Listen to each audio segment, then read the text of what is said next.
5, 4, 3, 2, 1. We have ignition. Strap in. You're about to listen to the hottest sounds. Dream Catcher Radio. Sometimes when you're in a dark place, you think you've been buried, but actually, you've been planted.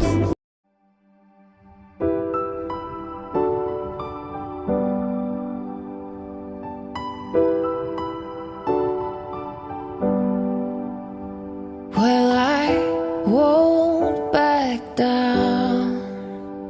No, I won't back down. You could stare me up at the gates of hell, but I won't back down. No, I'll stand my ground. Won't be turned around, and I'll keep this world from dragging me down. Gonna stand my ground. And we are back for episode number 15 of the Ralph Christie's case. And boy, is it interesting. We get more and more emails every single week, and it's fascinating. I even get text messages now as well from people that want to talk and provide comment on the Ralph Christie case. And do you know what is quite nice is that I never hear a negative comment come forward in regards to this series that we're running. And it's gone on longer than I thought. And by the looks of it, it's going to go on a bit longer herein.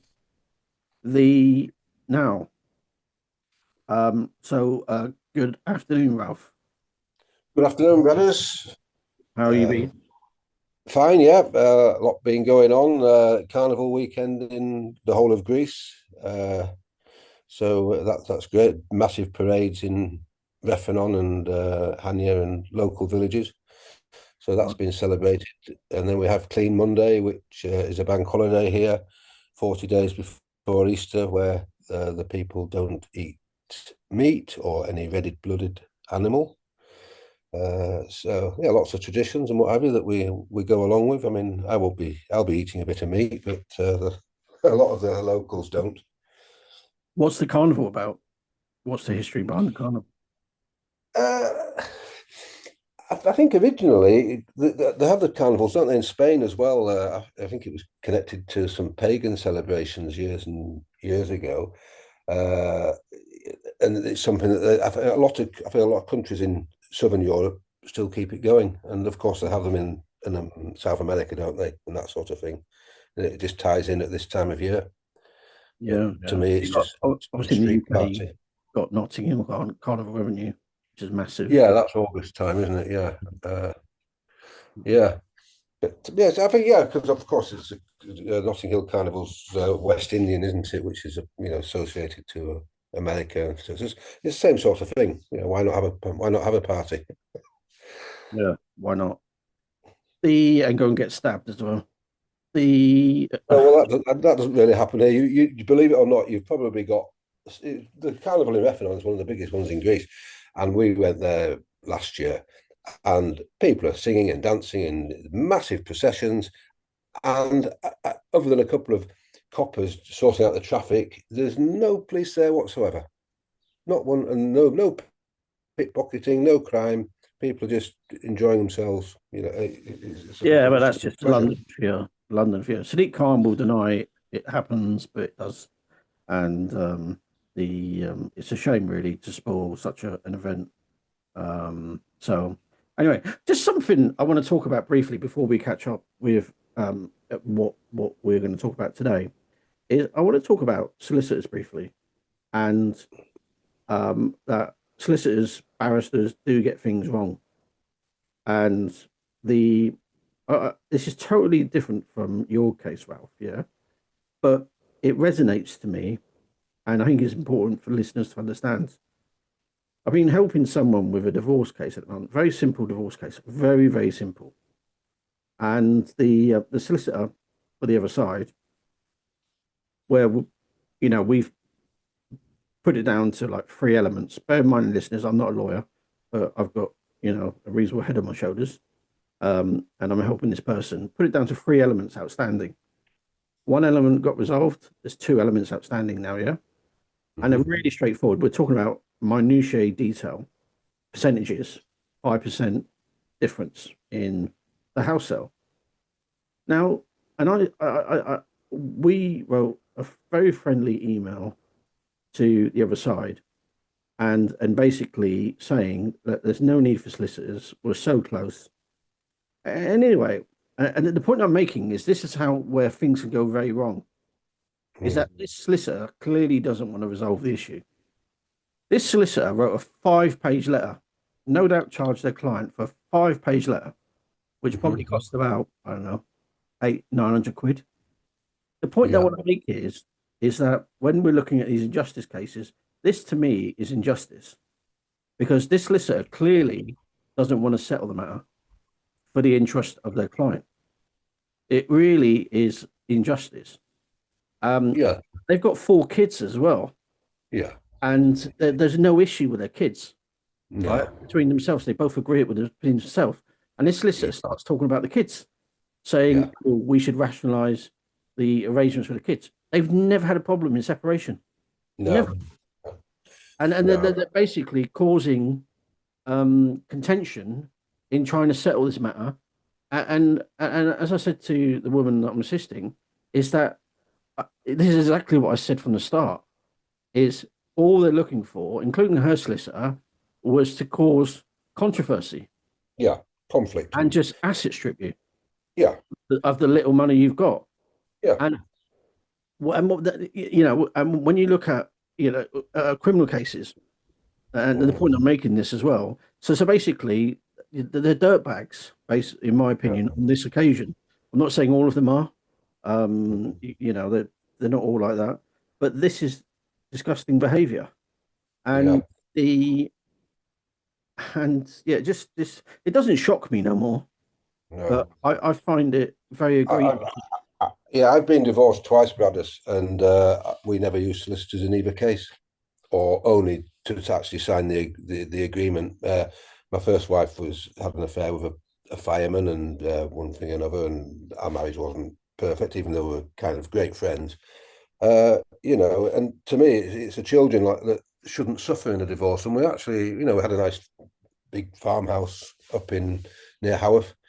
And I was actually living at the house for 3 days of the week, and with my new partner, and Debbie was living with her new partner, a fireman. I think he had a longer hose than me. But so they would stay there 4 days, and I would stay there 3 days, and that went on for a period of time. So the children kept their own bedrooms. They didn't mess up with their schooling. And we settled financially. She got half of everything we had, bought her a house in Bradford, and Debbie and I remained very, very good friends right up till, of course, this was discovered about Declan and Cedric's role in jailing me. Obviously, Declan's Debbie's son. Yeah. So it's two people that are falling out for whatever the reason is. You look at the Jane Thomas and the Stephen Thomas divorce and all that. At the end of the day, your wife's entitled to half of it. Debbie got half my pension fund when I was in prison, which was agreed with her in 2001. So if you're an honest person, really, and your wife's honest, you can be quite. You can sort it out amicably, because why line the pot? This is the funny thing about this case as well, is that they wanted to force a house sale, and I said no. The oldest child is going through GCSEs. I said they can wait till after May, till the GCSEs are finished. And then he wanted to fight it. I said, well, go and make an application to the court then, and the court will take a dim view. Yeah. And they walked away from that one. Yeah. And I was just, we're trying to communicate with the other guy, and I'm not desperately trying, because quite frankly, the solicitor's doing all the bad things solicitors ought not to do, and messing things up. Yeah. So it's all going well, but the point being is that sometimes you need to go, with realistically, just think about what they're telling you and what their motives are. Because I've seen solicitors and barristers mainly actually. We're going to fight this to the hill. Come on, let's, Winston Churchill style. That's it. We're going for it. Yet they if they lose, it's Yeah. say la vie.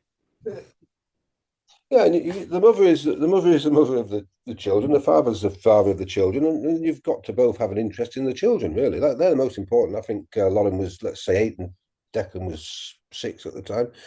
And it was very, very important that that they were as unaffected as possible. And fortunately, my new partner Jane, who got roped up in all this mess in Crete through no fault of her own, she was a very, very good mother to both of them. And then we went on and had our own child, Kenton.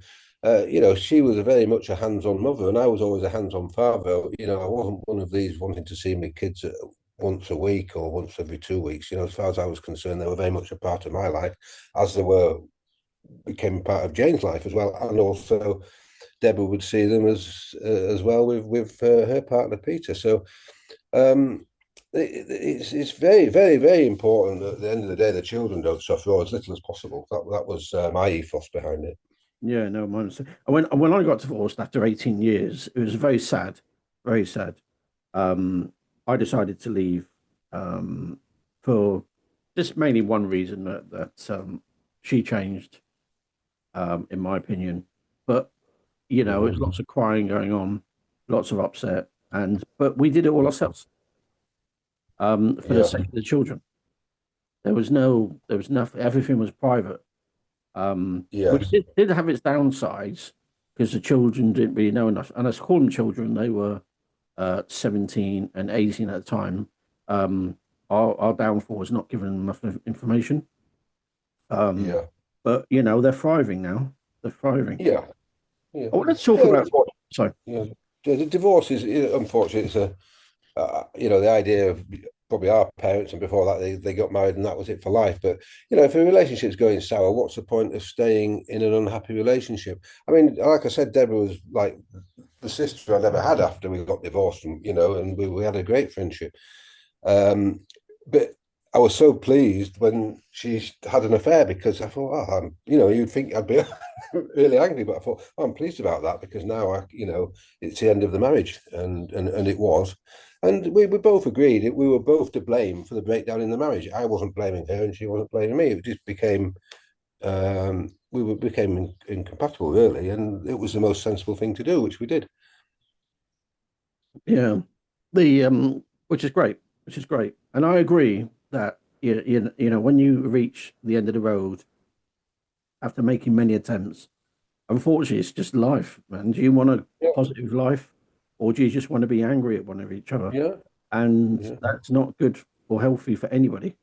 And the sad thing about my second marriage was there was absolutely nothing wrong with the marriage, really, because we'd moved to Crete and we were living here and we were doing the business and working together and what have you. It was just that, unfortunately, she wasn't, and it's not really her fault, because she had a horrendous time. But she got a European arrest warrant put against her, which was illegal, done by Keir Starmer and Andrew West. She was taken to London and held in Harrogate police station overnight, taken to London to try and get her extradited back to prison with me in Crete, which would have been a disaster for Kenton. I'm not, hardly any woman would really be able to go through what she went through, and she had to have some medication and all the rest of it. Unfortunately, she just wasn't strong enough. But again, okay, I don't speak to her much now, but she's done a very, very good job with Kenton, and Kenton's over here, and so it's not a normal reason for why we got divorced. We only got divorced because of this nonsense that we're talking about. But anyway, I wish her all the best.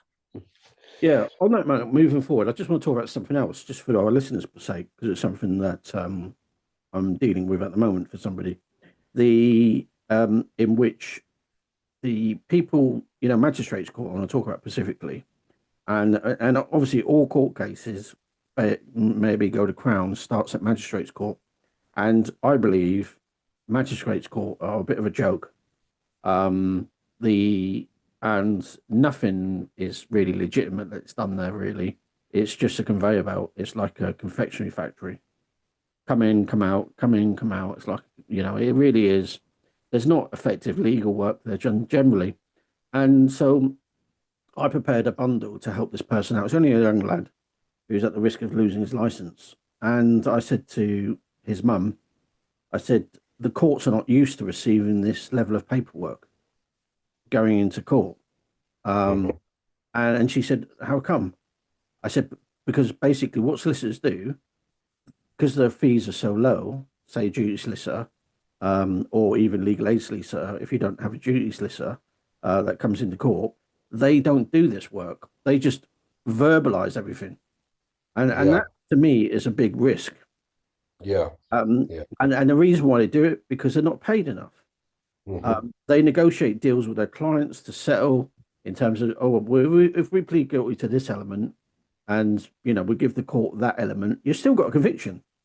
Yeah. So solicitors don't fight for you, in my experience, in magistrates court. If you go and direct to Crown, like your case, there's no point fighting because you're going direct to Crown at that juncture. But if in the lower courts and you have a good argument and a safe case, the solicitor should present the best case possible, but they don't. They don't. No. They're basically, that solicitor, that duty solicitor, is probably doing about 20 cases that day. Yeah. And all they do is regurgitate the same crap. Oh, my client deeply regrets this and he would never do it again and all this sort of jazz. You need to stand out from the crowd. Yeah. But this is basic stuff. Yeah. That I've done. Look at you've got Tayab Ali, you've got Stephen Grattidge and Chris Tirani, all knowing about Cedric being threatened by the Official Secrets Act and to actually turn me in. So whoever had defended me was just totally useless because it has already made their minds up that there's no way Cedric could be exposed as being corrupt, and I was going down. And bear in mind, Cedric even sends out these emails that I was money laundering with Nikos Sodakis. Now, I know that you've listened to this tape recording, but Nikos Sodakis, the lawyer over here, was used as a prosecution witness at Bradford when Cedric, Tayab, Chris Tirani and Stephen Grattidge all knew that he was holding €485,000 of my client's funds, receipted. I wish I could play that recording, but the offence in Greece is up to 10 years, and also it will affect Cedric, I guess. It may not necessarily affect the radio station, but I've not took legal advice on it. But I have listened to it, and it's very, very damning. Talks about bribing the court system, and also lying. Cedric again does a very good job, doesn't he? He does. It's very impressive. Very impressive. Yeah, it was very good, very, very good. And he asked all the right questions. And he showed his skills as an empathetic brother and also as a police officer. It was very good. Recording Alan Thompson as well, which I'll send you, and another lawyer. And of course, the ones that he's done with Richard Holmes and Stephen Thomas on his doorstep, that I think that's allowed in the UK today. But I think we'll find a way, Bradders, of producing them so that people can get them on YouTube without offending anybody. But again, Cedric, if he comes back to Greece now, he could be jailed. Stephen Thomas can't. Yeah. What can't come here? Mark Thompson can't come here. Yeah, Cedric was the one. They're all facing jail. Well, Cedric was the one that recorded while she was in jail. I'm actually meeting a barrister next week, and that's one of the things I'm going to talk about to see what their opinion is. But I guess they would say to me, why bother publishing it? But let's wait and see. It's on my list of things to discuss with them. Because he does pro bono work on behalf of people that contact the radio station. So I go to him with a list of a couple of people that I think he could possibly help. But I've mentioned it on the list to discuss. Okay. Now, let's go back to yourself. We were talking last week regarding Skidmore. And let me just go back to the top of me. So Cedric, tape recorded interview. And then Skidmore was there. DCI Francis Norton was there. The representative from the Police Federation was there. Tempest Mitchell and Cedric's lawyer. Yeah. have to go back to episode number 14 to pick up from where we're at. Okay. Which order did we do it? Okay, I'll read out the officer. So we just got to the names now. Cedric's asked if he's by DC Skidmore. Do you know Jeff Brown, Katrina Clark, Matthew Clark, Dave Johnson, Yusuf Bougri, John Jessup, David Folkes, David Morris, Christopher Horwood, Dave Johnson, his brother Mark Johnson, Mrs. Buddick, who actually she's been in touch with me this week. I must get back to her. The David and Helen Folkes. So basically these are there's 40 shareholders, and so Skidmore's asking if he knows any of these people, and Cedric does. He knows Paul Crumpton, who's a very long-term friend of ours. He knows John Lunn, all Placius Palace shareholders. He knows Pete Raystrick.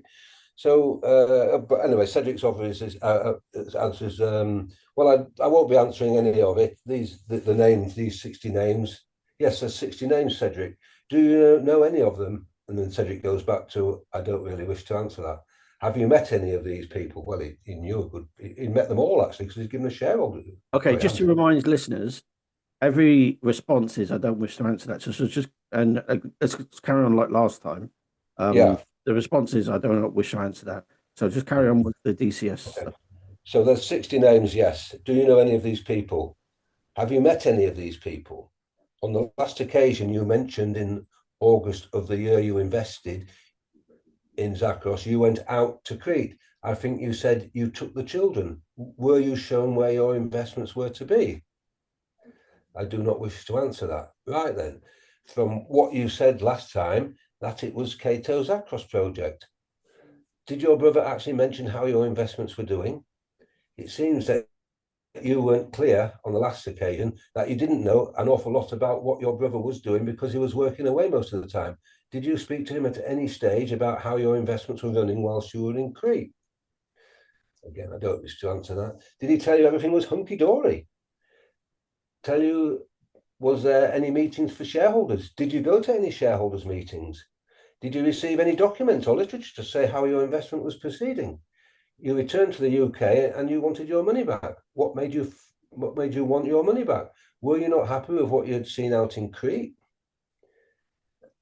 What made you suddenly decide? You told your brother you were buying a house. Is that right?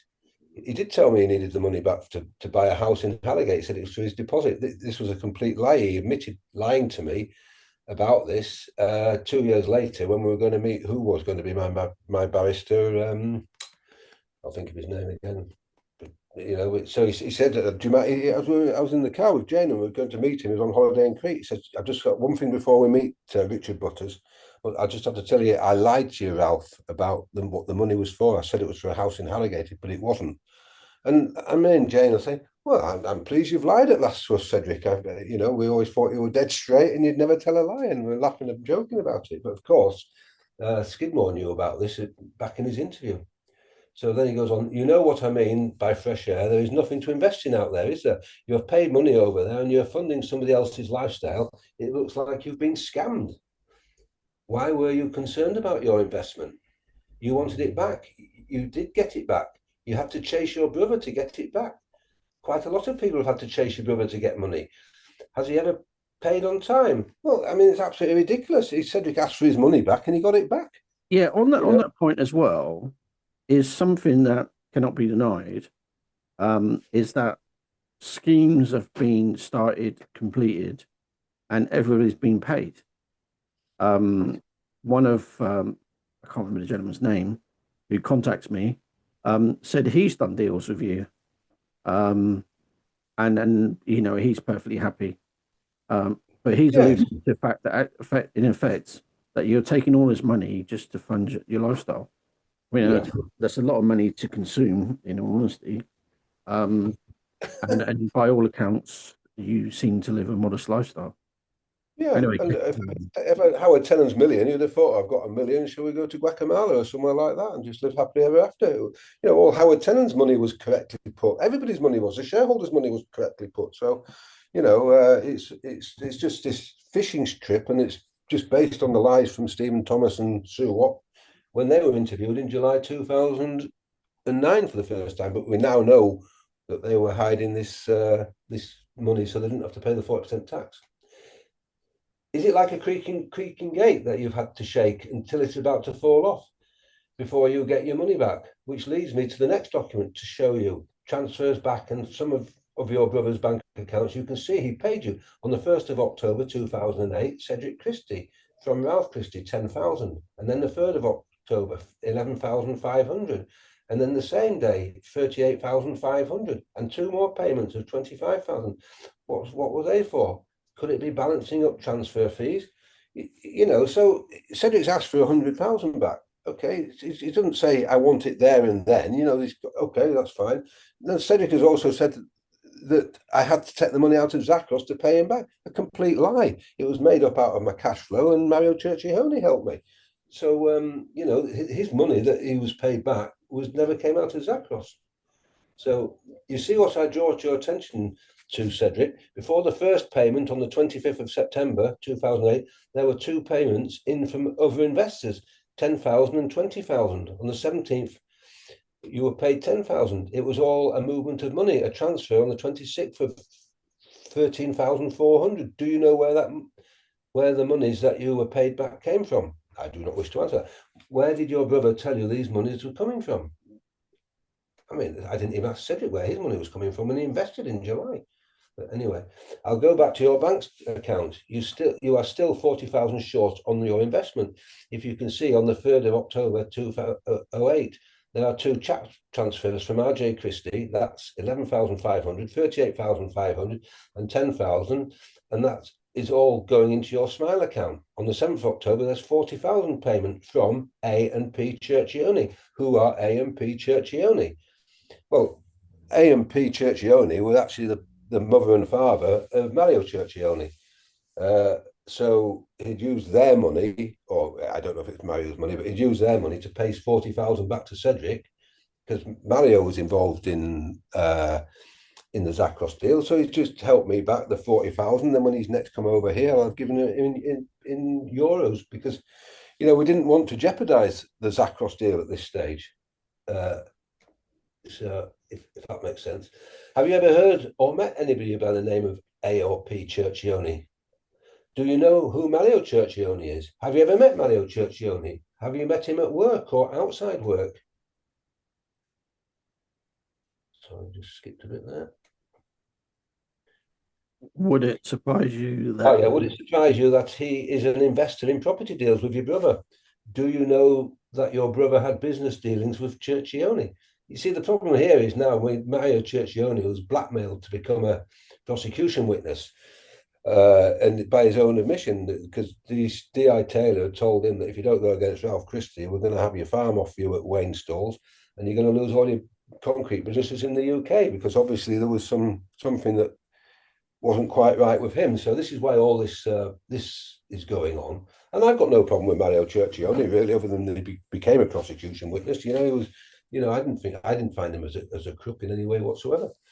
But what do you think when this money hits your account? Do you know that this money has hit your account?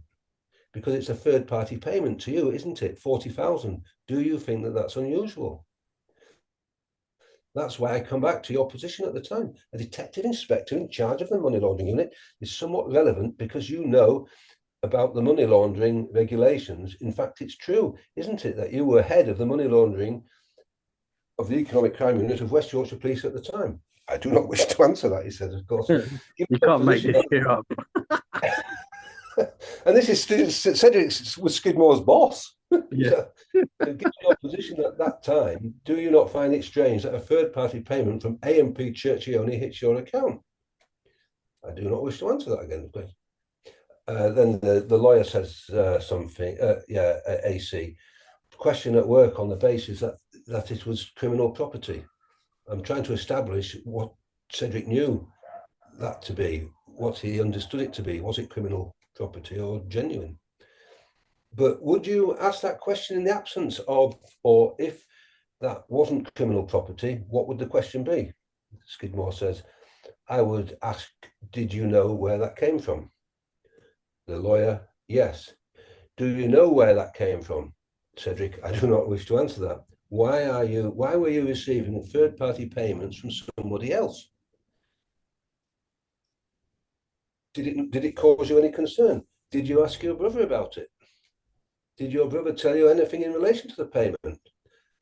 I think you previously mentioned, and I will be careful about what I say, that you previously mentioned you might have bumped into him. You might know who he was if he walked in, who Churchione. Is that true? Well, Cedric did know who Churchione was. They actually came over on a flight with Churchione once. I think Cedric picked him up from his farm. So they did know each other. But the thing is here, this is a massive cover-up by West Yorkshire Police, because Cedric should have been at the trial. Stephen Thomas should have been at the trial. But they can't have Cedric because obviously he's taken money from Mario Churchione, who's a prosecution witness who's being blackmailed. I mean, you couldn't make this up, Bradders, about the cover-up of how they protected Cedric being the criminal and Stephen Thomas. It's very incestuous, isn't it? Yeah. Is it a question? I am not going to ask too many questions. I am not sure what my brother does. I got my money back and I'm out of it. I've spoken to your brother, and one of his closing shots to me was, does it matter where the money comes from, as long as they get their money back? Is that what it is about? It doesn't really matter where the money comes from. I've got my investment back. I mean, I never said that. You know, I've never really touched dodgy money at all. So, you know, he's just making stuff up. Is Skidmore here? Is that what your brother said? Don't worry about where it comes from. Everything will be all right. What was going through your mind, Cedric, at the time when you got that back? Person I would have suspected I would have been asking where that money came from. Did you ask your brother where it came from? I was asking over and over again. Right, what would have happened to pay Cedric back? That's not even a reasonable question. Why would you? What happened to pay Cedric back? Would Cedric have then said, I've stolen 100,000 off him and brought a case against me in 2008? He's asked for his money back and I've just paid him it back. It's a different country, so his money is not in sterling anyway.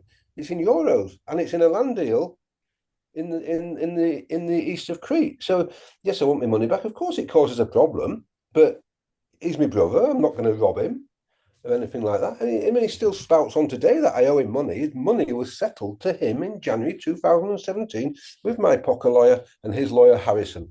So I don't owe him any money.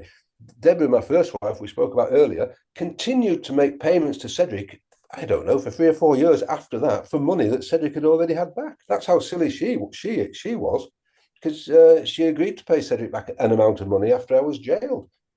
And so Cedric's ripped her off, really, because it was settled. And he's still telling people like my ex-lawyer and other people I still owe him money, and I'm still money laundering with Nikos Sadakis. He's crazy, absolutely crazy.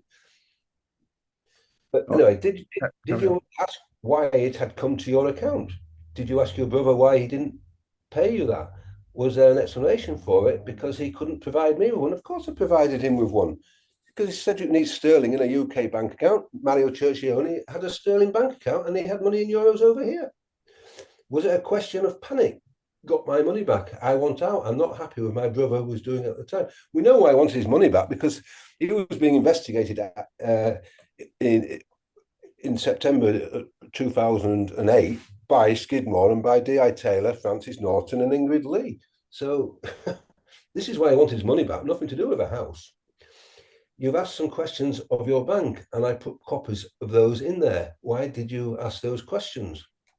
You work for West Yorkshire Police. You have recently been spoken to about some transactions going through your account. Why do you think your account has been the subject of a court order? There you go, you see. This is there's other money probably in his accounts, and he admitted nicking stuff out of the police vaults, didn't he, in his confession? Is it because you suspect you might have been involved in money laundering? Any answers come back from the bank by secure means that there are no notes on the account, and can you confirm with the MLRO? And of course, they say you can neither confirm or deny that there is a production order. Why would you ask if your account was subject to a production order? if you didn't suspect something unlawful was going on, because there is no reason for a production order to be issued unless there is investigating taking place. So the investigation by West Yorkshire Police had taken place before I'd repaid him the money. Yep.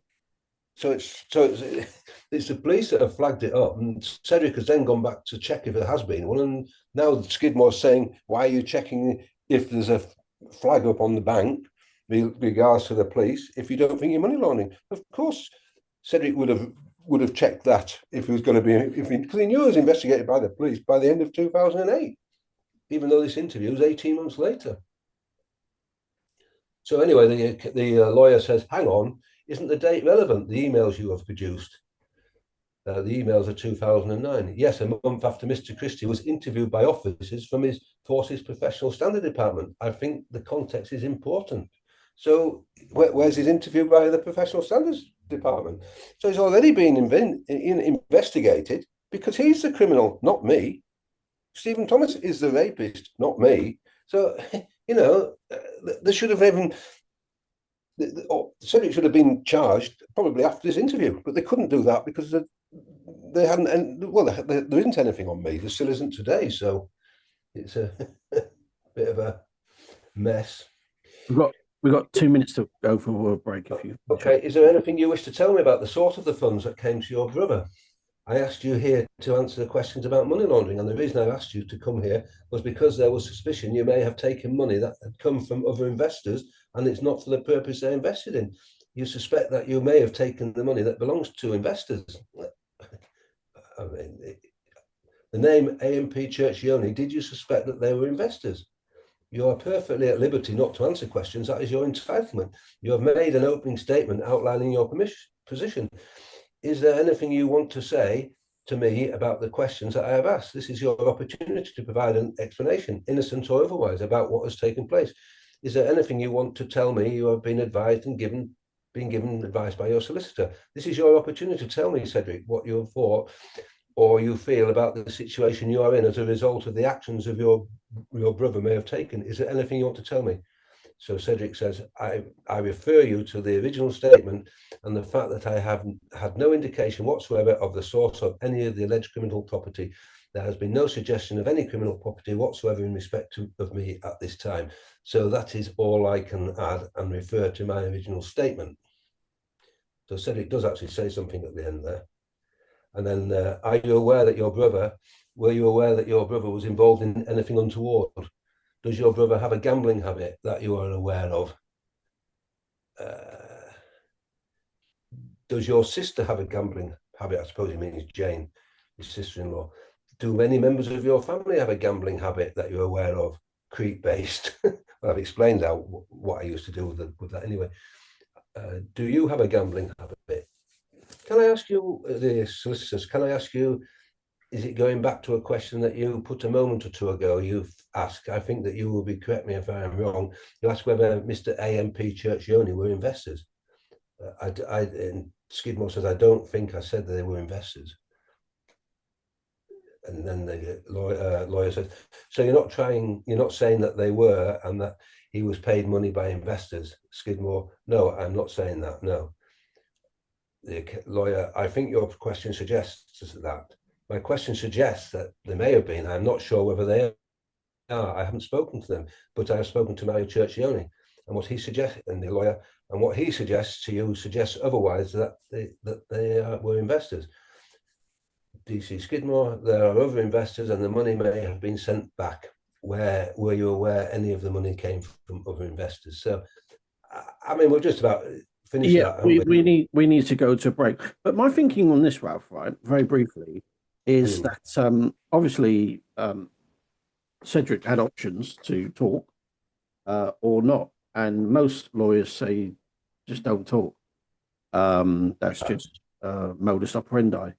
But he had the opportunity here to talk and try and clarify some issues, and it does make me wonder why he didn't comment on this interview. A lot of this is just nonsense anyway in these questions, but he had the opportunity to comment. Now, on that point, we need to go to a break. And as always, Ralph. Well, I'm going to have Common People by Pulp. Okay. Yep, one of my favourites. Okay, we're going to play that now. With Debbie Raystrick, actually. Yeah, that's it. All right, we're going to play that now.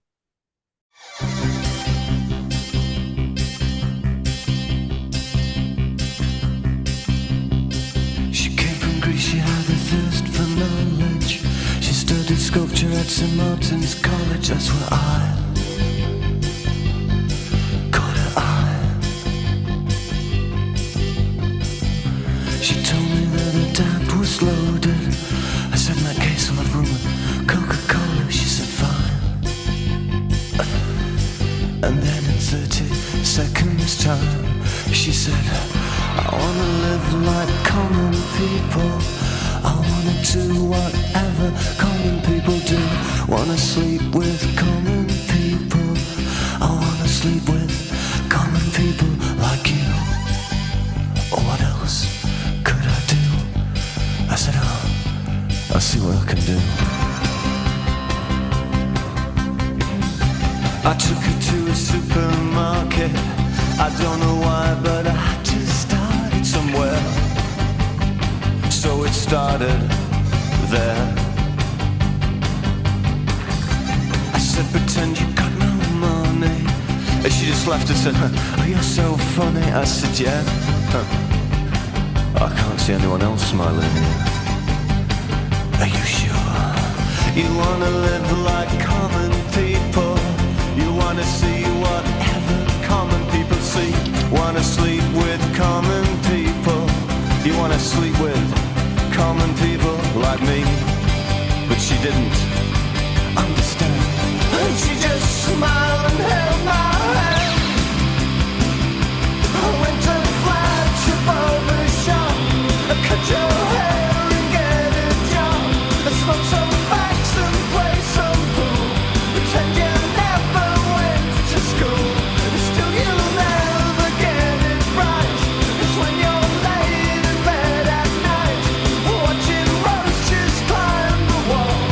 If you called your dad, he could stop it. Oh yeah. You'll never live like common people. You'll never do whatever common people do. Never fail like common people. You'll never watch your lives slide out of view. And then dance and drink, because there's nothing else to do.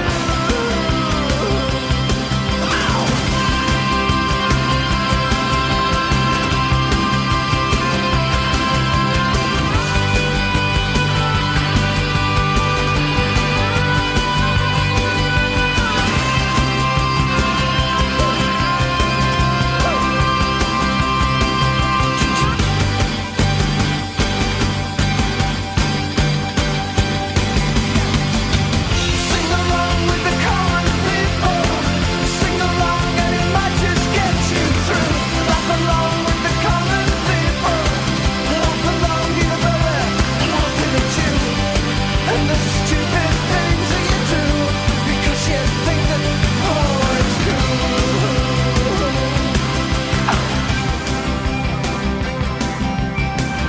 I live with common people like you.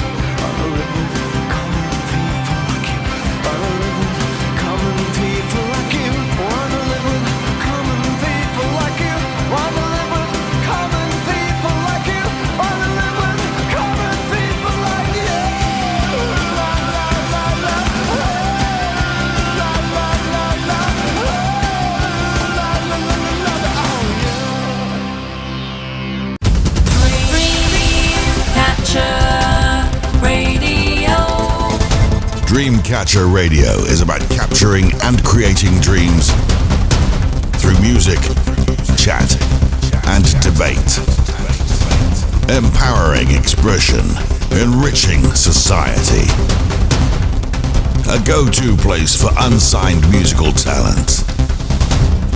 A radio station which listens to its audience. Free speech, vibrant, engaging. Stream worldwide 24/7. Events, competitions, Promotions. Always keen to have a listening ear. Contact us. hello@dreamcatcherradio.com. Dreamcatcher Radio.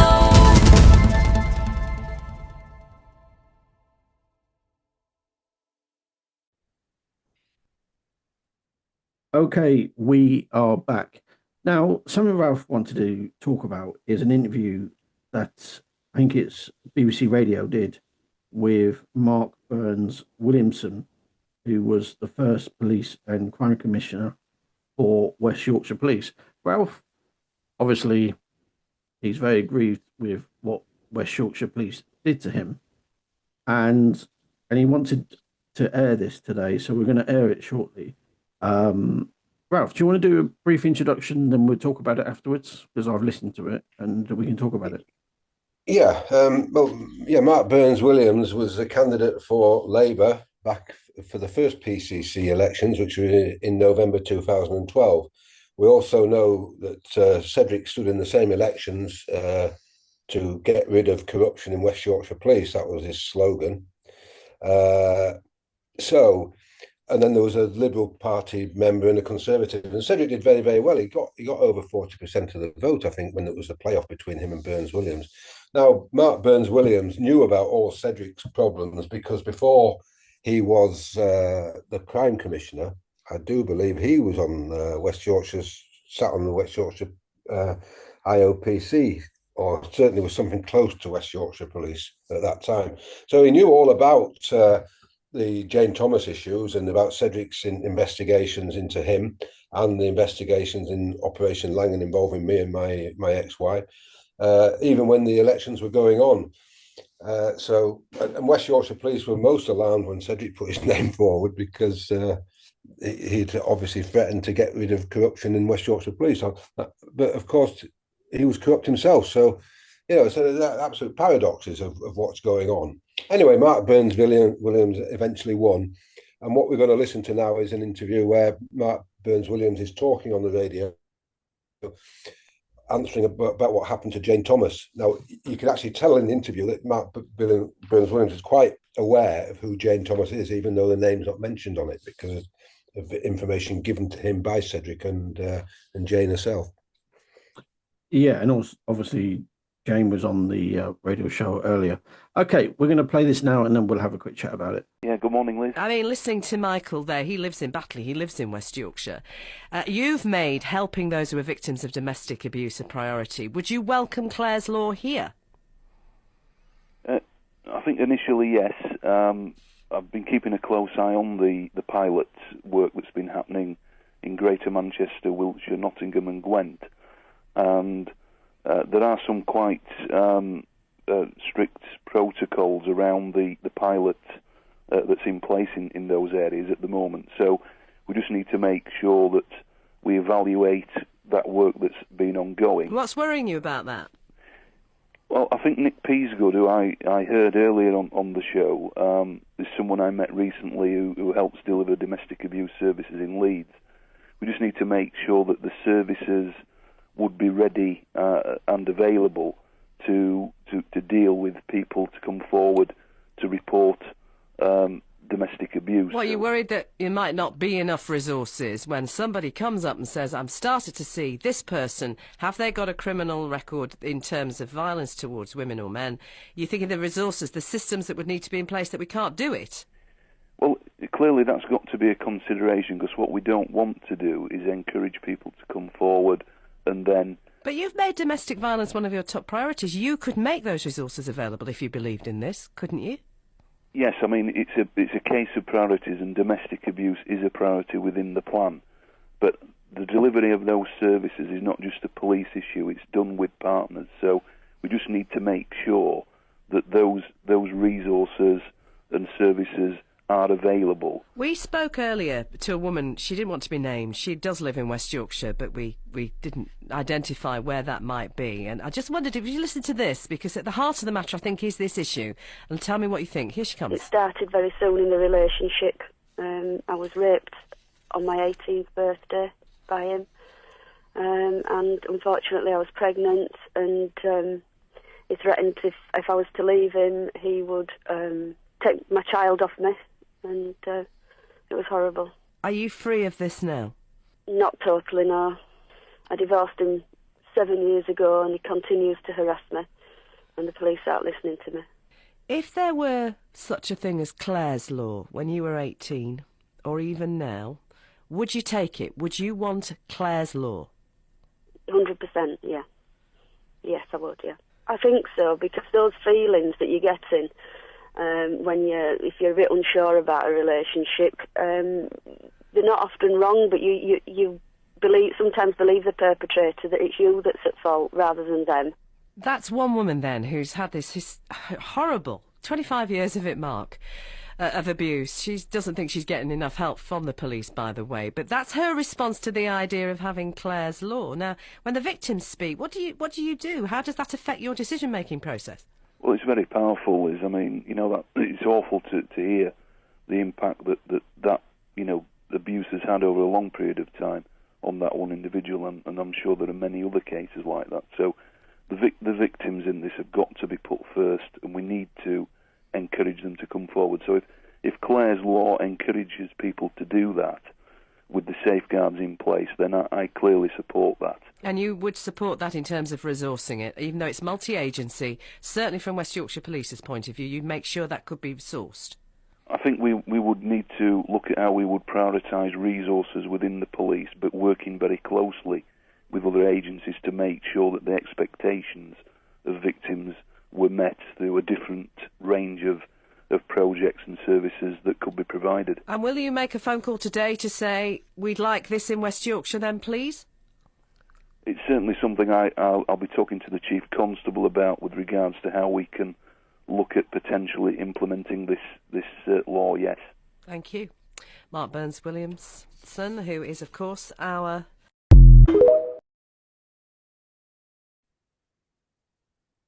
Okay, I've just listened to it for the first time, just during then. What would you like to talk about in relation to this, Ralph? Well, like I said before the recording went out, it's this. Everybody knows what's the horrendous treatment that Jane Thomas has had. She actually mentions it there, doesn't she? That she was first raped as an 18-year-old when she was pregnant, which I think goes back as far as 1982. This on BBC Radio, I think, was done in 2013, certainly after he became the police crime commissioner. And like I said earlier, he's well aware of who that lady is talking, because she's been in direct contact with him, asking him to do something regards the cover-up by West Yorkshire Police in relation to what we know about the husband, Stephen Thomas now. There's 5... The barrister we were speaking about last week had got 5 charges of rape and 2 of serious assault that was prepared by the barrister, I've forgotten his name, with Cedric in June 2014. So it's just the hypocrisy of it all, isn't it? Even the current mayor of Leeds, Mayor Brabham, she was actually the MP for Labour in Batley, which was, of course, a seat where the Cox MP was murdered quite a long time ago. And Brabham is perfectly aware of Jane Thomas's situation even today. I've been told to stop communicating with her, but why are these people? They know what's going on. They know who the victim is. They know who the culprit is. They're happily talking on the radio about trying to get rid of domestic crime and one thing and another, but they're openly not doing anything about Stephen Thomas. Yeah, a couple of points. You're right. I mean, I don't get it. I really don't. I don't get it whatsoever. The one thing that I picked up. I made a few notes here. Is the domestic violence has been around for decades, if not centuries. But they're acting like it's a new thing, and the police force effectively are not geared up to deal with domestic violence cases. Now, he says about Clare's Law, he said his response was initially yes. which means he doesn't have much appetite for it Yeah. in that area. And that doesn't make sense to me. And also, he actually got cut off during this by the presenter, which is a shame. He goes on to say, I encourage the people to come forward and basically report. I think this is what he was going to say, report domestic violence. And before that, he actually said the services needed to be ready to report domestic violence because it's multi-agency. Now, I'm thinking about this logically, yeah, is that the police are there to investigate it and then speak to other agencies. You know, I'm not saying you don't necessarily need all your ducks in a row to do an investigation. It starts with the police and it goes from there. So it's a dodge. It's a massive dodge. Yeah. You know, there's no doubt that you have to speak to other agencies to get a bit of a backstory and that sort of stuff, especially in her case, where she was in an abusive relationship and still resided with the person, her abuser. Yes. I mean, it reminds me of the Stockholm syndrome. But he backtracks and says basically it's priority, but yet it's not because they still need to do more work. I can't understand in 2026 what more work you need to do. We've got the best technology that's available. Apparently, we're the best in the world in terms of technology. In terms of technology. But then he basically says this, which is really interesting. We need to meet the expectations of victims. But he's in fear that they're not going to meet the expectations of victims. So therefore, you know, hold back for the moment. You know, we're not quite ready for you yet in 2026 to you to give your report to the police. Yeah. That's what that means to me, in my opinion. And he knows exactly whose woman's voice that is that comes on the radio. No doubt about it. He's aware. He says it's a shame that this has gone on for 25 years. But yeah, he knows it's gone on for 25 years. He hasn't done anything about it whatsoever. He's just turned a blind eye to rape, just like many other people have. You know, when you think about, we speak about Suzanne Hoy, a CPS lawyer at York, you know, who's married to Alistair Bateman, who's the criminal lawyer of Stephen Thomas's in Bradford. You know, she's gone out of her way to make sure that Stephen Thomas hasn't been convicted, even though she's quite aware of what's gone on. You know, we seem to get sidetracked with Jane Thomas's case, but like I say, I'm as concerned about her as I am about my situation. You know, it's absolutely terrible. I mean, the police officer, Liz Manning, that was involved in it, has continually hassled Jane Thomas for years. There was an email that she sent to Jane Thomas as late as February 2021, where it says, "Good afternoon, Mrs. Thomas. I have just left you a detailed voicemail explaining that you do not need to attend a police station. The crime numbers 13200517657 and 13200517699 will be finalised without any further action taken." You know, this is 2021. You know, she first reported it in 2005, 2006. The same West Yorkshire Police are still ignoring it. And so she goes on to say, does PC 6068 Liz Manning, I would also would like to offer my apologies for this matter taking so long to sort out. This is due to conducting protracted inquiries with North Yorkshire Police. I understand that this will have caused you undue and unnecessary stress. Kind regards, you know, Liz Manning. And this is the lady that went with another 3 police officers and broke down her door. I don't know if you've seen that video, and arrested her. I'm not sure what they arrested her for, but you know, what's going on? I mean, she's not the biggest of ladies at the best of times, and you can see her being dragged out. Her son's videoing it from the garden. It's quite horrendous, and that's on top of the known 5 rape cases and the violent abuse. I'm absolutely baffled. And Cedric, of course, now knew that Stephen Thomas wasn't involved in my court case in 2015 because he's an unreliable witness, is what he said in his view. You know, So they're just protecting the real criminals and going after somebody that's a young lady, probably, I don't know how old she is now, nearly 60 or what have you, that's been abused since the age of 18. What's going on?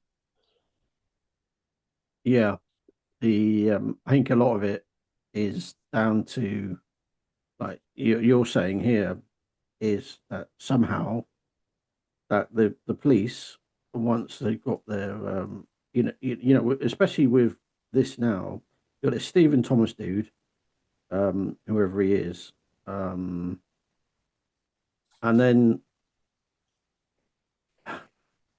I'm just trying to explain it. So basically, then there's police implicated now because they're trying to cover him, and then it's been passed down the line to cover up the cover up. Yeah, is what I believe is happening. Yeah, and the people who've covered it up the most. Okay, we mentioned Suzanne Hoy. The biggest cover-ups is Koza Hussain at Pepperidge Barcer in Bradford, and DCI Simon Bottomley. Who we've spoken about because he was copied into Romana Senior's emails, and who says he knows nothing about Operation Lannon and didn't even know what Stephen Taylor was investigating. I mean, Simon Bottomley has been involved with this since day one, and it was him that, along with DCI Rowley and Romana Senior, that blackmailed Cedric with the Official Secrets Act. So these names keep reappearing over and over again. I still I had a message I explained to you earlier about the Official Secrets Act about Cedric. I don't see how it applies to him in any rate sort of process, really, in my opinion. But I was going to discuss it with you here.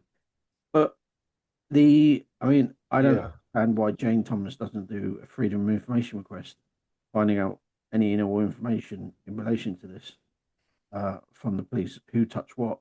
Who said what? Who wrote what? Who recorded what? The likelihood is they're probably going to argue we don't hold it anymore. So we can't help you. Well, even my own QC and knew about this, but we can't bring it in because it's a family matter. So basically, Stephen Thomas and Sue Watt started this in July 2009. Stephen Thomas has already been convicted for drinking and driving. He's been convicted for assault. There's various other crimes he's committed. I've never committed a crime in my life, but the police have believed the lies of Sue Watt and Stephen Thomas in front of me, an honest businessman, and let them go scot-free.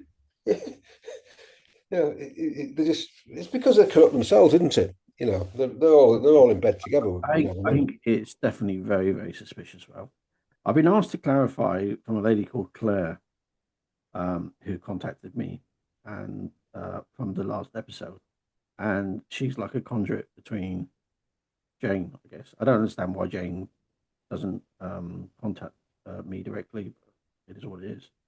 And the clarification that I would like to be clarified is it was Cedric himself that said he had been threatened under the Official Secrets Act. He said it when Jane met him on the 21st of July 2015 at Valley Gardens. See email below. Okay, I might as well just read it out, see what this is. Okay. Cedric Christie, following our meeting, this is Jane Thomas to Cedric Christie. Following our meeting at 4 p.m. yesterday at Valley Gardens in Harrogate, I will not sort your problem out. I do not want to have anything to do with your criminal behaviour. You have lied to me and used me. You have exploited my sons to get their money in order to pervert the course of justice. It seems to me that you are not only the worm that turned, but also a snake in the grass. No wonder the police have you under surveillance and pushed you from your job. My sons will be issuing court proceedings against you to return their money, and I will support them in doing so. I've also reporting this matter to the police, Jane Thomas. Then he goes on to notation number 2. I don't know where number 1 is. Regarding the Nicholas Worsley letter document dated the 9th of July 2014, Nicholas Worsley is a highly qualified prosecution lawyer. He went through all the police correspondence and the available evidence. He identified 5 counts of rape and 2 of assault and was happy to prosecute the case. He said there was overwhelming support for the case and nothing that undermined it.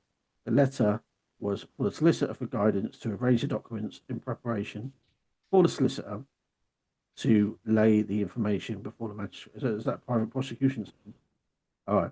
The also Simon Bottomley and Christopher Rowley, that Ralph regularly mentions, were in the professional standards department at West Yorkshire Police and not the IRPC ranks. Claire, Yeah. what do you say about that? Well, the interesting thing here is that Jane Thomas is still working with Cedric whilst I'm on remand in 2014. And obviously, they don't fall out, I don't think, until around July 2014 when this QC dug up these charges against Stephen Thomas. So Cedric, on the other hand, he's telling a load of lies to get me jailed with Declan and what have you, but he's still in cahoots with Jane Thomas. So she's picked up a lot of stuff as Jane. It's been very helpful for the programme. Like the Romana Senior email that went out on the 27th of March that we spoke about last week. I mean, she's knee deep into this. She still is. Also, I know for a fact on the 5th of January 2014, just before Cedric came to Crete with Andrew Watts, the other police officer, to try and to make stuff up about me, Cedric sent all the Stephen Thomas West Yorkshire Police statements that he'd ever made to Jane Thomas by email on the 5th of the 1st, 2014, 4 days before Andrew West lies about getting me remanded, so Cedric can go over to Crete with Watts to do his investigations.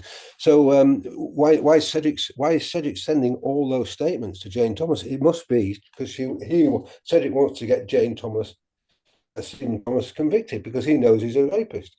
So, but even my defence didn't even get all those statements. They got 2 or 3 that were statements that were like made up, joined together. So Cedric at this point is working with Jane Thomas to nail Stephen Thomas, even though he's nailing me at the same time. So it's another paradox, isn't it? Yeah, I mean, it's so at some point. Sorry.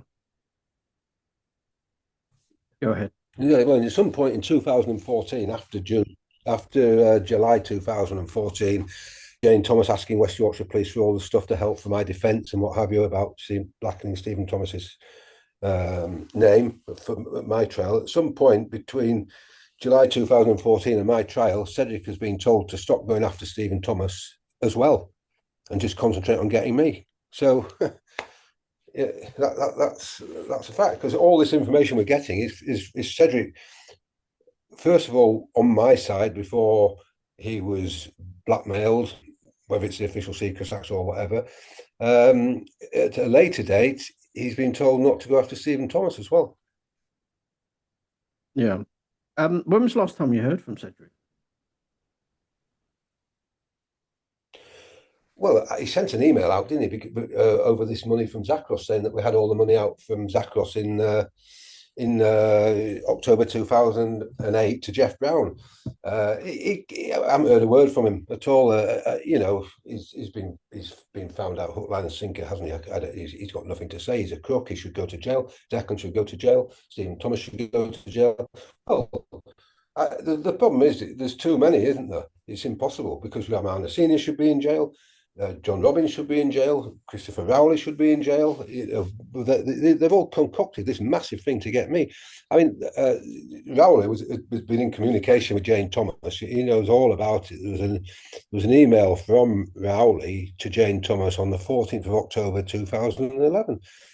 Miss Thomas, thank you for your email. Regarding your request for copies of the paperwork submitted to the IPCC, could I ask you that you submit a Freedom of Information request to West Yorkshire Police, and we will consider if the documentation can be released. I have been informed by DS Lee Anfield investigating the Lancashire rape because she's from Lancashire Police, has been in contact with you and will be your single point of contact regarding the initial investigation. I will await the decision of the IPCC before I conduct any inquiries with your complaint against DI Warren. When that was the decision. So all the this is 2011. Of the email from the police officer was 2000 from Liz Manning was 2021. You know, they've just pushed everything under the carpet at every single opportunity. So you know, yeah, where is Cedric? Why doesn't Declan come on the programme and say something? I mean, Neil Wilby did all those articles, and 12, 13, 14 times he was trying to get in touch with Declan, and Declan wouldn't speak to him because he's done his dad. Well, I very much doubt your son's going to come on. But you know, stranger things happen. The one thing I've noticed, you can come over here and sit in the same room with me. Come and sit in the same room with me and do an interview together. I don't mind. I've got nothing. I'm not bothered about seeing him at all. Just, you know, it's a fact what he's done. You know, we've got a funeral this week of a great friend of ours called Alan Lancaster, who's probably responsible for getting the likes of Declan and Cameron, even myself, Anthony Crutchley, who's Deborah Race's brother, people like John Lunn, lots of people, and Jarl Christie, lots of people that are all in the flooring trade. Well, so it's his funeral beginning of next week, and I've told Deborah, that my first wife, will she go, because you know, I can't. It'd be nice to be represented. She said, no, I've forgotten all that chapter of my life and what have you. But people have got to remember how they are all in the flooring trade. Okay, a lot of it is down to me after, but it was first of all Alan Lancaster that I bought my first shop off in 1982. You know, and people were indebted to him, and he's gone. But you know. okay, we need to move on. Yeah. Okay, you've done these. You've got an email list on your group email, over 160 people that you've kind of gathered up along the way. And you've copied in Dreamcatcher Radio to this email. I'm just going to quickly read through it, and there's an important email below this. This is your synopsis of episode number 14. So Romana and Corrupt said, Cedric, I guess, I have attached the transcript of Ced's police. And actually, that's kind of funny, right? Because you're actually copying all the police and people like Cedric as well, and your investors as well in all this correspondence. Yeah. So Romana and the yeah. Sorry, I shouldn't have interrupted. Yeah, and the people that have been affected by Stephen Thomas not being prosecuted. The list gets bigger every week because I've now included the County Council of Devon's investigating Sue Watt at last. Yeah. And why not? Yeah. Okay. Ralph, can you just quickly talk a sec quickly? Just say something. Yes, say something. Okay, fine. Have we got a problem? All right, yeah. No, okay. I've attached the transcript of Ced's police interview, the 10th of the 4th, 2010, under caution at Wetherby Police Station with DCI Francis Norton and DC Charles Skidmore, 3 weeks after the self-confessed rapist and 3.5 million money launderer Stephen Thomas was interviewed by them at Wakefield headquarters.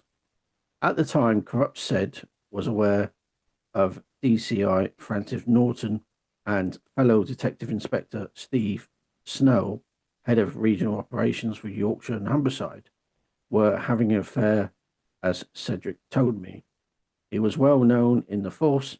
Corrupt said retired June 2011 with the honour of an exemplary 31-year career with WIP.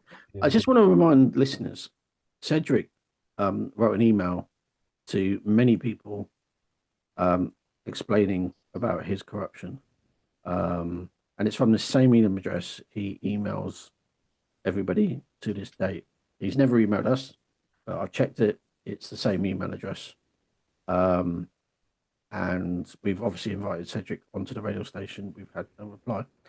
What is telling, Corrupt said, is evidence in the interview April 2010 regarding Mario, can't pronounce that surname, Churchioni.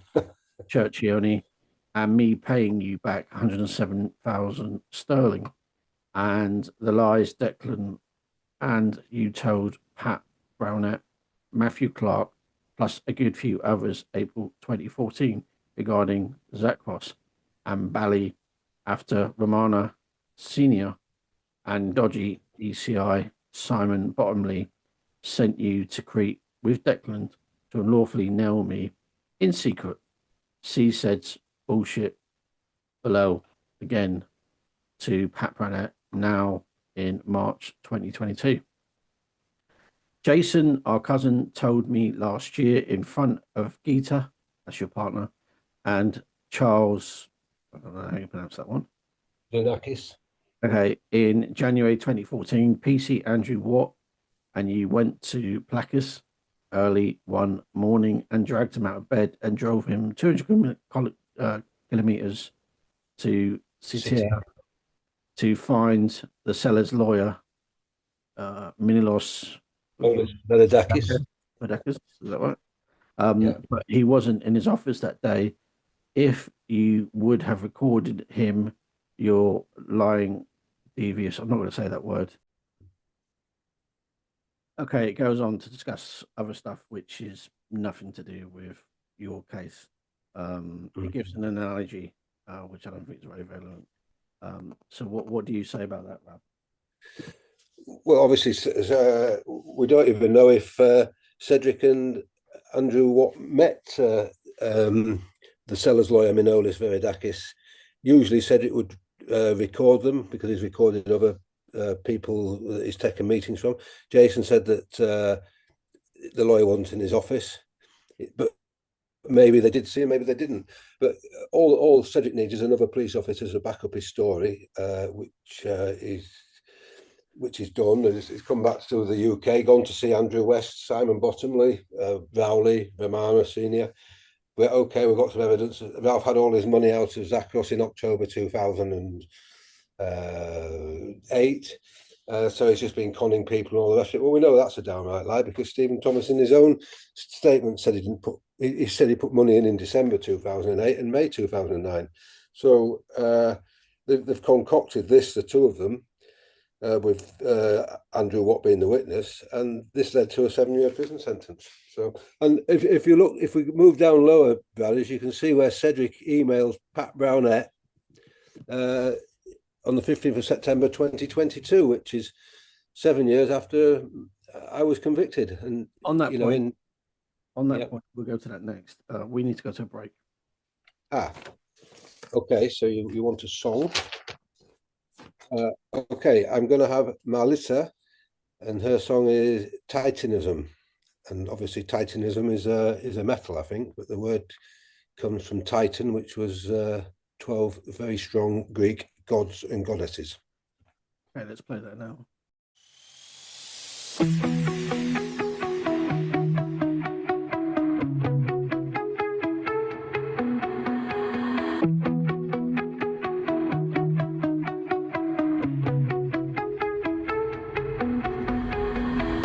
You shout it out, but I can't hear a word you say.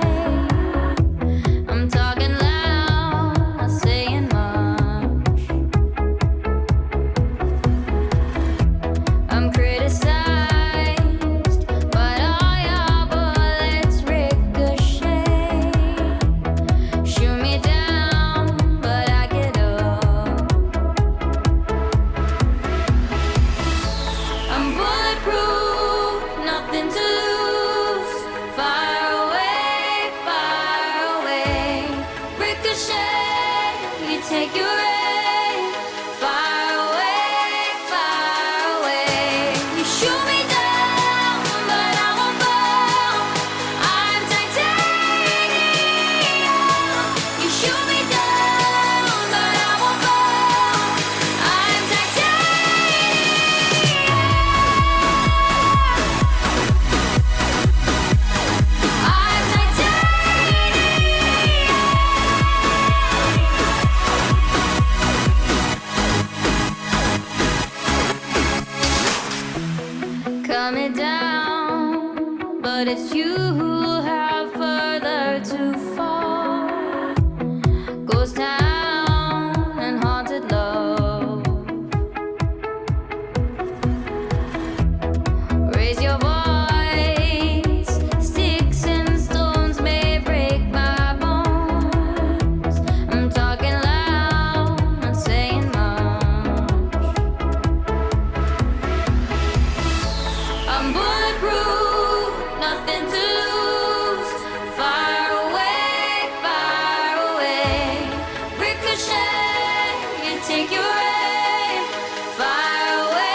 Okay, we are back. Ralph was right. It was a metal that in the song.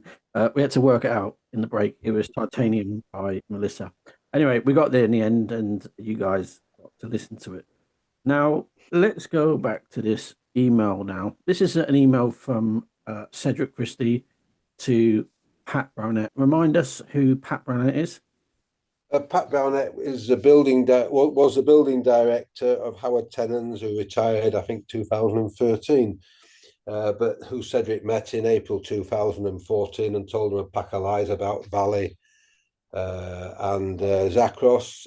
Pat believed, even though it wasn't his money, it was his CEO's or the company's, and gleefully went along with getting me a 7-year sentence. He made a police statement with his financial director, Julian Beecham, and at the bottom of the statement, it said, we've now changed our mind after being given information saying that Ralph is a crook by his brother Cedric. Right. So this is dated the 15th September 2022, and it's titled March 2015, the crime, conviction, and that was committed or my fault. What does that mean? March 2015, I got a 7-year sentence for this. But what does that title mean? I don't understand. Okay, March 2015, the crime, conviction, and debt that never was committed by me. It's meant, or my fault, because there was no crime. I just titled it like that. What? So that's your title, is it? It's my title, yeah, because I got convicted for this, for a crime that, it was overturned at the Pocker hearing once it was explained that the loan went from Howard Tennant's to Pat Brown to the CEO Peter Morris, which we've discussed in previous programmes. Okay. But this is Cedric writing to Pat Brownette about some clarity that at the very least should have come back to me before the trial started as part of disclosure. So, this is that's the bit I was confused by. So basically, they've used the same subject heading. I'm guessing there's various back and forths and that sort of jazz. But this is actually an email from Cedric to Pat. Let's read it out then. Yeah. So I've not read this, so I don't know what to expect. I've told you in 2014 that the Sackwas, this is hi Pat, sorry, I should say. I told you in 2014 that the Sackwas sellers solicitors told me that all the money in Sackwas, around 800,000 to 850,000 euros, had been returned to Ralph in October 2008. You told me that Ralph was in breach of contract with HT. What's HT? Howard Tennant's. All right. If that was the case, assuming that the seller solicitor was telling me the truth, why do you now think there is now a plan for Zakros? Regarding Bally, I don't think I mentioned this to you in 2014 because I don't think HT was involved in Bally at all. Yes, you. Yeah. Okay. I put that in there. All right. Let me just explain a little bit about where you're up to here, because, now Cedric has stated there that he was told by the seller solicitor, which is Manolis Varadakis, who we don't know whether he met or not. Even if he did, it doesn't really matter. But he was told that all the money came out in October 2008. Well, Cedric's money didn't even come out in October 2008 because there's just been evidence in his police interview in 2010 with D.I. Skidmore that the money came back from me and Mario Churchioni. So at that point of time in October 2008, there was 1.8 million in Zakros. Cedric has put 800,000 to 850,000 euros, which was the correct amount that had gone through the bank, but there was another check for 1 million that was given that was cashed. So in total, with the 1 million, which is normal here, which was black, and the 800,000 that was in the bank. So he's right about the figures, is Cedric, other than he hasn't included the 1 million euros that was put in. But none of this money came out in October 2008, not one euro. Right. But what is Cedric doing here, though? I don't get it. Well, what part is he playing? I sent an email to Pat because bear in mind that Peter Morris, who's the CEO of Howard Tennant's, still has 200,000 in Bali and still has 200,000 in Zakros, which was part of the deal I did with him on the 31st of January 2010, which we've discussed in previous programmes, where Peter Morris came down in his private jet. And this was done with Nikos, the lawyer. My son Declan was there, Charles Anakis was there, I was there, and their lawyer was here. Forgotten her name now, Katerina Regatta or something like that. So it was all done legally, but that was 2010. Cedric's gone to Pat in 2014 and told him there was no money in Zakros, a complete lie. Pat Brownette's believed it. So Pat Brownette has become a prosecution witness, even though he's not even working for the company anymore. He's retired. So this was an ideal person for Cedric and West Yorkshire Police to use, because he's just fallen for the lies from Cedric and from Andrew Watson, from Declan, from their trips. But was Cedric an investor in Zakros? Well, Cedric put the 100,000 in, didn't he? And then he took 107,000 back in October 2008. But that 1,007 he took back didn't come out of the Zakros deal. But here he's telling Pat Brownette that all the 1.8 million came out of Zakros in October 2008 to make him go prosecution, when it's an absolute nonsense, because Stephen Thomas put another 170,000 in December 2008. And according to his West Yorkshire Police statement, he put some more in March 2009. But there's that many lies in Stephen Thomas's statements, and these lies from Cedric. You know, at the end of the day, Pat Brownette should have just got on the phone and said, "Oh, I've met Cedric in Harrogate, so there's no money in Zakros." But of course, it doesn't quite work like that, does it? Because he became on the list of prosecution witnesses, so I couldn't speak to him.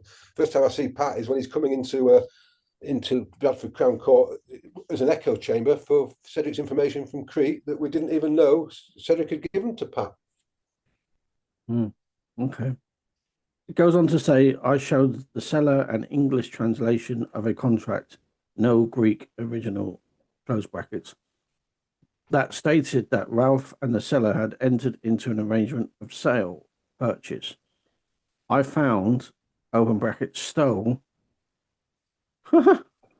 this. No, I put the brackets in because he says he found it, but he took it from my apartment. Oh, okay. Let's change this around then.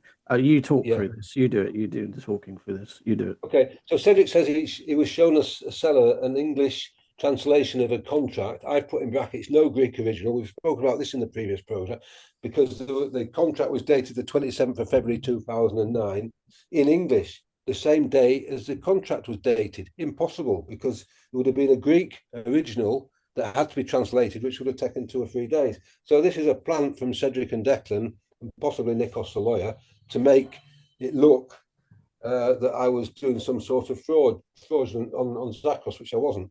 So Cedric found this in my apartment conveniently, even though he'd been living in the apartment for a year before, whilst I was in prison here. And he had no right of access to go into the apartment because I hadn't given him permission, because I was in prison in HMP Leeds. Anyway, the seller was shocked to see the contract. He had no knowledge of the arrangement. Well, of course he'd be shocked, because he's been shown an English version. The seller doesn't even speak English. And so Declan will have done the translation. I don't know what. So of course he'll have been shocked, because it's a fraudulent document. So and whose idea it was to come up with this, I don't know. It must have been Declan or Declan and Cedric or Cedric. So that kind of creates the extra counts that Cedric was getting now. That was only 1 at the time, up to 19. Anyway, it goes on to say, in this case, I suspect that Ralph and probably Nikos drew up the contract to show to people who thought they had invested in Bali.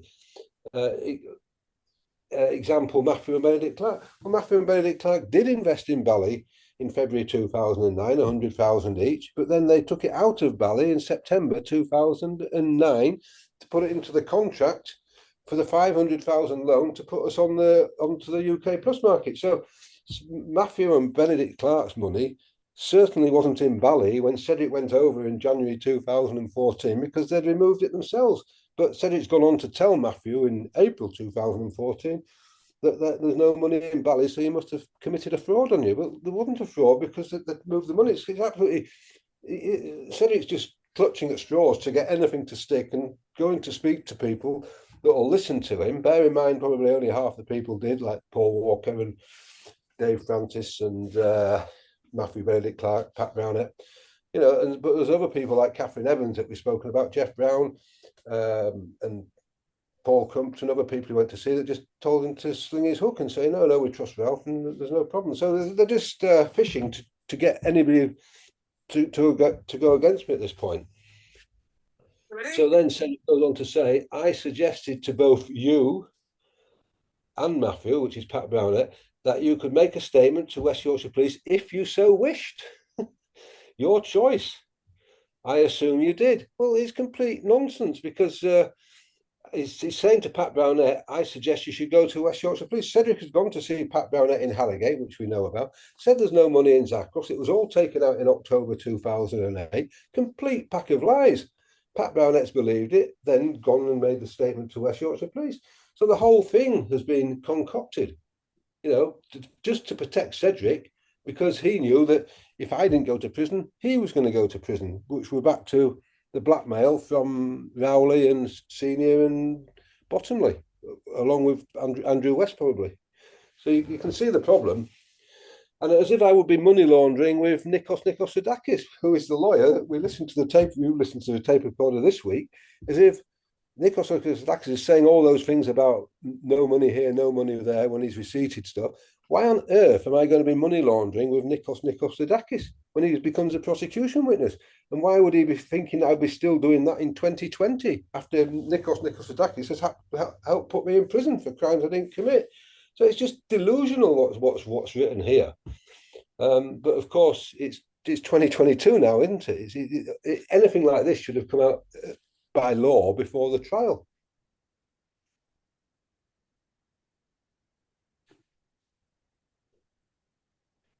So it goes on to say, brothers, would you like to see the contracts agreements I refer to?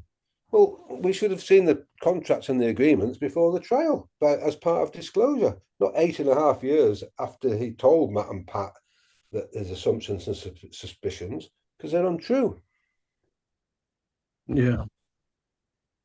I mean, disclosure has been very difficult here, hasn't it? And anyway, it is a general theme. And also, I mean, that solicitor that you had in Crete, he openly said that he can bribe judges, and also he's lied to both Cedric and yourself. But also, he did say, in all fairness, just for the sake of openness, that all the documents that you produced, said Ralph, were all forgeries, which I thought was very interesting. But again, what he did say as well is that he made a lot of money off you. Yeah, and he's still got €485,000 of clients' funds.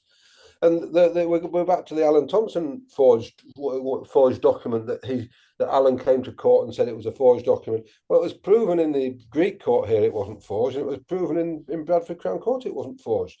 So, and he only started speaking about forgeries in May 2013 to Cedric, after Tayyab Ali and Stephen Grattage had come here in March 2013 and exposed him as a crook, which led Cedric to then record him. So Cedric had the evidence of it. So, you know, there was no mention of any fraudulent documents from 2004 all the way through till that interview of Cedric on Nikos, because it was suddenly any advice I'd been given to do business here, if I've been given it by the lawyer here, it's classed as I was doing it correctly, because how would I know how to do business here unless the lawyer was advising me? So the lawyer had obviously given me some wrong information, and he was concerned about going to prison, which is what Dr. Femis Sophos, who ended up defending me here, threatened Nikos with. I just remembered, right? Because I don't mind talking about it, but ideally I'd like to play it. In all honesty, because it is like something that you would not believe. Oh, well, I believe anyway. I've witnessed similar stuff in the past.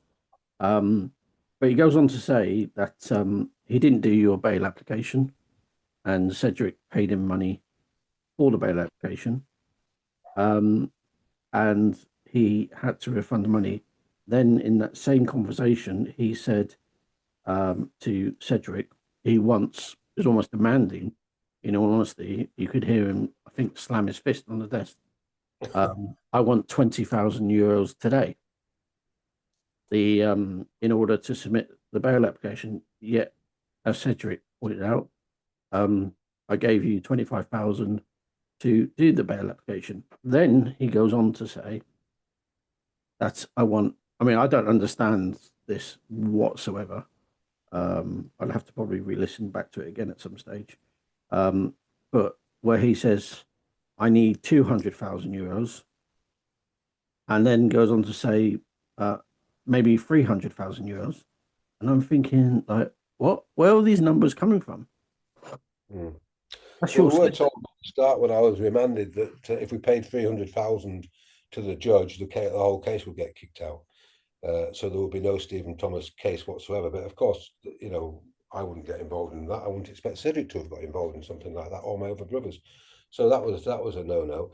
But what happened was, you see, Cedric had paid this money from his Smile bank account to Nikos's bank account December 2012 towards the bail amount, which was actually 58,000, I think, at that time. It had been reduced from 100,000, which it was in 2011.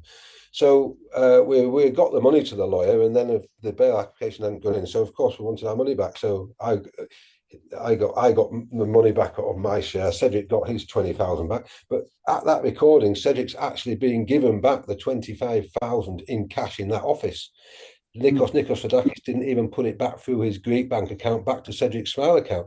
So Cedric ended up then with this money in his pocket. Obviously, the lawyer can see it, so he's trying to think of a way. Well, I'll defend Ralph if you give me 25,000 and the criminal trial. But of course, we weren't using him. We were on to Dr. Femis Sophos at that stage. So Cedric then had to come back into the UK with all that cash, which is above the limit. So so I don't know what happened to it, whether it's changed it into sterling in the UK or just paid it in euros into the UK. But that's just part of the problem of when you're in a cash society over here to when you're in a tight banking system in the UK, which is, like I said, 5, 6, 7 million went through my personal bank account of people's money. But it wasn't money laundering, it wasn't crime. It was to buy houses or to buy land or to do deals, exactly what everybody wanted me to do with it, including the Benedict Clark 500,000 for the plus market. Most of that went to Darren Brown. So there's no crime at all by me ever over here. But this is explaining now the complications of Nikos, the lawyer, who became, after all this, a prosecution witness at Bradford with Cedric's blessing. One thing that was really interesting as well from that recording is that he asked for the 200 or 300,000 in cash. And Cedric asked him, how do I do that? He says to bring it over in dribs and drabs, doesn't he? I can't remember. But anyway, he wanted it in cash. Well, bear in mind, Stephen Thomas took €192,000 out of the Hockley sale arranged by Alan Thompson in April 2014, which we spoke about that he took to Monaco. So when you're over here and this was quite normal conversation, 570,000 for Bali was paid in cash. 1 million for Zakros was paid in cash.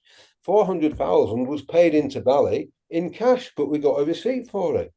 So I know it sounds far-fetched, but that's exactly how it was back then doing business here. And I was the one person that was the expert in it, not the criminal. It does sound surreal. They're relying on a bit of paper receipt for all that money. But anyway, if that's what it is, I don't know. Well, yeah, it costs money to notarize it. I've not researched it.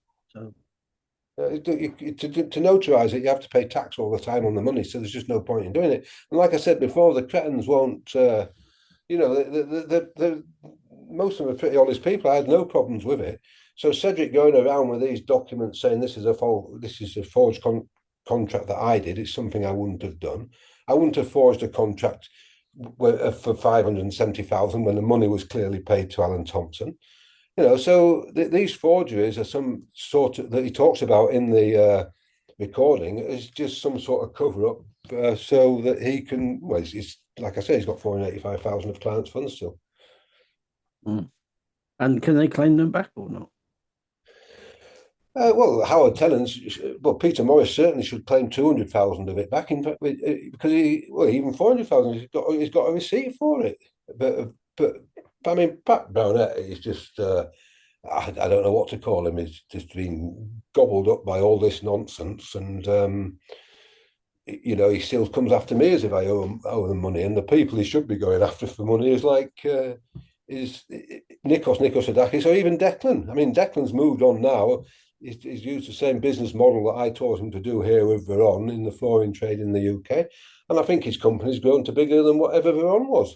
He's a multi-millionaire, lives in the tax haven of Gibraltar, plays his international paddle tennis, living it very, very, very large. But if he hadn't have told the lies to Cedric, the close friend of his mother's, and Peter Raystrick himself is a shareholder in Placius Palace. Steve Cookson, a very good friend of Deborah and Pete, is down in Placius Palace, and an elderly couple, can't remember their names, who live in France, gave 15,000 euros. Well, Declan was quite aware of all these people who had given this money, but he's still happy to come over to Crete and with Cedric to save Cedric's career and whatever criminality Declan might have been involved in, just to jail me, and he doesn't give a hoot about his stepfather and his friend and other friends in France, his money, because he's then got the opportunity, hasn't he, with me being jailed and Jane not interested in the business, he's then been able to do exactly what he has done, which is expand the flooring business onto a fantastic, massive scale. But he's all done it by taking me out of the scenario. And if he does go to jail, which he should do for falsifying evidence, all his business will become proceeds of crime, which will be entitled to come back to the likes of Pat Brownette and all the shareholders. I was speaking to Dave Johnson about it this morning. I know Jeff Brown has emailed Declan saying he owes him money because it's down to him, not me. And this is a situation that's occurred. So, if these private prosecutions come out against, well, I mean, West Yorkshire Police should be doing it, shouldn't they? But they're so heavily embroiled. At the end of the day, I don't know who's going to do it, but we'll get there, brothers. We'll get there. Okay. All right. We've only got 4 more minutes left. What more would you like to say? Well, I'll just finish off that because Cedric at the bottom of it, he says, for information, money launderers mix up straight money. So Cedric means Howard Tennant is straight money. I'm the money launderer, even though he's used Mario Churchione. He's got Mario Church's money going to his bank, and he's the head of money laundering for the UK. He's now making out that I've got crooked money over here to avoid detection. And Cedric says, I think I fell victim to this too. Well, how Cedric fallen victim? He put 100,000 in, and he got 107,000 back. But if he says he's fallen victim to it, it means that the money launderer is Mario Churchione, who became a prosecution witness as well. So it's just a mixed up soup of nonsense, and it's all being there to protect Cedric himself from his own criminality that he's admitted. So Cedric then signs off the letter. So, and then Pat Brownette gave a quick response to me, which started Cedric's reply on the 14th of September. Ralph, you still didn't answer what is planned now for Zakros and Bally. I'm sure a lot of people would like an answer to that. Regards, Pat. Well, Pat can't believe in 2014 there's nothing there. Quite happy to go in the witness box and say there's nothing there. Quite happy for me to do a 7-year sentence and not there. And then after I've done the sentence and it's been overturned at the Pocker hearing in April 2018, still blame me for losing the money when the loss of the money falls directly at Cedric and Declan's door, which we've just discussed. Mm. Yeah. It's a real web. And just to remind listeners as well, Ralph's position is that all this started from a false police investigation from West Yorkshire Police. And then things in terms of the skullduggery of Stephen Thomas, who needed to mask his money. And then basically everything went downhill from there. Yeah, it actually started rather by Cedric being investigated by D.I. Taylor, D.C. Skidmore, Ingrid Lee, Francis Norton, Ramona Senior, in September 2008, which clearly came out in the Norton Skidmore interview in 2010 we read out earlier. And it only moved on to me in probably March 2009, April 2009, Cedric confiding in Glenn Acornley, who told Alistair Bateman, the golf club connection, on doctor's advice, and then Sue Watt thinking that there was something wrong with a St George's retreat, and there wasn't. So, you know, my position hasn't changed. I haven't created any forged documents. I've done my job correctly. I'm going back to doing my job correctly. And, you know, like I said, it started with Cedric, and at some point it's got to end with Cedric. I mean, people can't just keep ignoring this, and, you know, simply because he's probably got a note from West Yorkshire Police: you will never be convicted of a crime, or something like that. So, yeah. Okay, we need to end it here this week. So, would you like to end on a song, please, Ralph? Yeah, it was one I requested a few weeks ago, but unfortunately, I think the show ended, so we didn't actually get it on. It's a Greek song, Nikos Vertis, Pheloneme Nisu, which means I want you to feel me. It's a lovely Greek romantic song. Nico Vertis. We're going to play that now. Yes, I am going to say that I'm a thug. That's because I came from the gutter and I'm still here. I'm not saying I'm a thug because I want to rob you and rape people and things. No, I'm not angry at them. I'm angry at the system. It's not even about me no more. It's about some nightmare that these people having. But I'm still a survivor, you know, I'm still smiling, still signing autographs. But soon I'm gonna go crazy. I was addicted to the dark side. Somewhere inside my childhood when this my heart died. And even though we both came from the same places, the money and the fame made us all change places. How could it be through the misery that came to pass? The hard times make a true friend afraid to ask for currency, but you can run to me when you need, and I never leave, honestly. Someone to believe in, as you can see, it's a small thing to a truth. What could I do? Real homies help you get through. And coming new, he do the same thing if he could. Cause in the hood, true homies make you feel good. And half the times we be acting up, call the cops, bringing a cease to the peace that was on my block. It never stops when my mama asks me, will I change? I tell her, yeah, but it's clear I'll always be the same until the end of time. These broken wings, I need your hands to come and heal me once again. Until the end of time. Till the end of time. Till the end of time.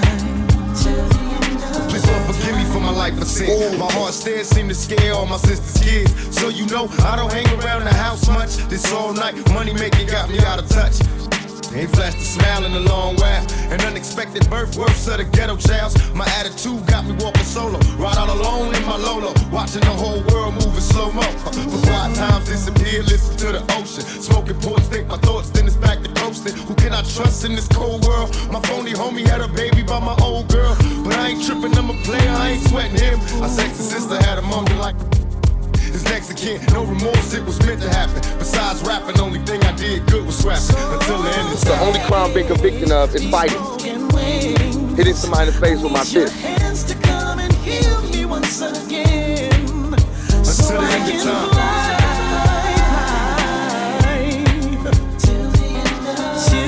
Don't get it twisted, this is not my real life. This is not how my real life is supposed to be. These broken wings, hands that come and heal me once again. Thug life, thug life.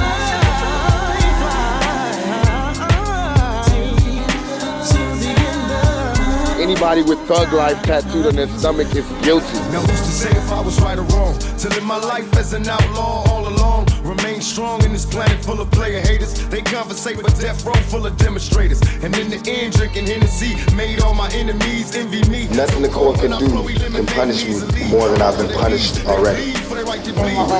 By being shot 5 times. What I can see closer to achieve. In times of danger, don't freeze, time to be a G. Follow my lead, I supply everything you need. And out to game in the training to make a G. Remember me as an outcast outlaw. Another album out, that's what I'm about. You know what I'm saying? I'm selling records. This is what I do for a living. I'm selling records. I didn't think it was going to be a matter of life and death. Until the end of time.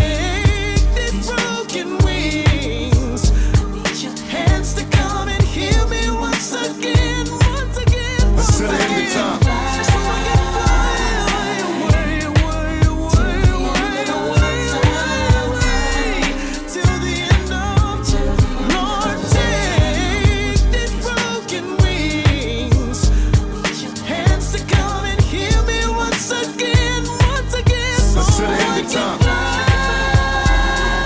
time that we start worrying and get angry, you know, and not angry and pick up the gun, but angry and start opening our minds, you know what I'm saying? If an angel comes down and takes me away, memories of me, and my songs will always stay. Until the end of time. No matter what y'all think about me, I'm still your child, you know what I'm saying? You can't just turn me off like that.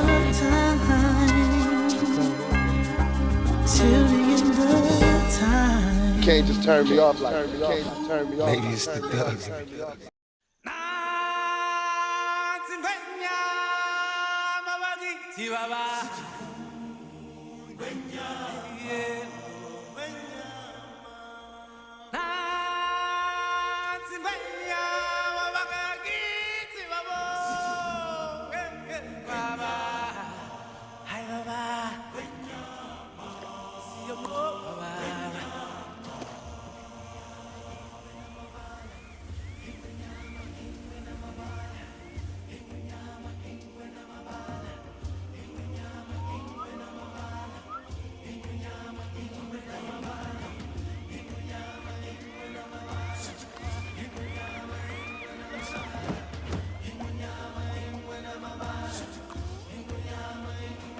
From the day we arrive on the planet and blinking step into the sun, there's more to see than can ever be seen, more to do than can ever be done. There's far too much to take in here, more to find than can ever be found. But the sun rolling high through the sapphire sky keeps great and small on the endless round. It's the circle of life, and it moves us all through despair and hope, through faith and love, till we find our place. For love hath unwinding in the circle of life.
Who can say where the road goes, where the day flows? Only time. And who can say